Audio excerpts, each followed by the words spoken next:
কি হলো, এত খারাপ রেজাল্ট করেছো কেন? তুমি পড়াশোনা কিছুই করছো না? হ্যাঁ ম্যাম, পরের বার থেকে ভালো করে পড়াশোনা করব। আমি যেটুকু পড়িয়ে দিয়ে যাই সেটুকুই করো, এক্সট্রা কিচ্ছু বাড়িতে করো না? স্কুলের যে কাজগুলো ম্যাডামরা দেয় সেগুলো করো না? ম্যাডাম, আপনি কি দেখছেন ওকে জানি না, ও কিন্তু একদম ভালো রেজাল্ট করতে পারেনি। একটু ভালো করে পড়ান। আরে আপনাকেও তো একটু দেখতে হবে বাড়িতে, আমি যেটুকুনি ওকে পড়িয়ে দিয়ে যাই ও সেটাই বাড়িতে ওইটুকুনি পড়ে। আপনারাও গাইড করুন একটু বাড়িতে, গাইড না করলে এইরকমই হবে। কি? আমরা দেখবো? আমরাই যখন দেখবো তাহলে আপনাকে মাইনে দিয়ে রেখেছি কেন? 3 মাসের মাইনে দেয় না, আবার বড় বড় কথা মাইনে দিয়ে রেখেছি। ফালতু যত সব। কি কিছু বললে? কই না তো। The next day. ম্যাডাম, আমার রেজাল্টটা দেখুন, আমি কত ভালো রেজাল্ট করেছি, এই নিন। হ্যাঁ, বাহ, এবারে তো রেজাল্ট ভালো করেছো। দেখেছো তো, এবারে ভালো করে পরীক্ষা নিয়েছিলাম, সাজেশন দিয়েছিলাম, তাই এবারে রেজাল্টটা তুমি ভালো করেছো। ম্যাডাম, হ্যাঁ বলুন।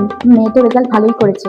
আসলে না, এবারে আমি ওর পেছনে অনেক খেটেছি, খুব ভালো করে ওকে দেখেছি তো, খুব ভালো করে ওকে পড়িয়েছি, আর পড়াতেও বসিয়েছিলাম প্রত্যেকদিন, ওই জন্যই মেয়ে ভালো রেজাল্ট করেছে। বাবা রে বাবা, রেজাল্ট ভালো করলেই সব ক্রেডিট বাবা মায়ের স্টুডেন্টদের, আর রেজাল্ট খারাপ হলেই সব ক্রেডিট হলো প্রাইভেট টিউটরের। বাহ।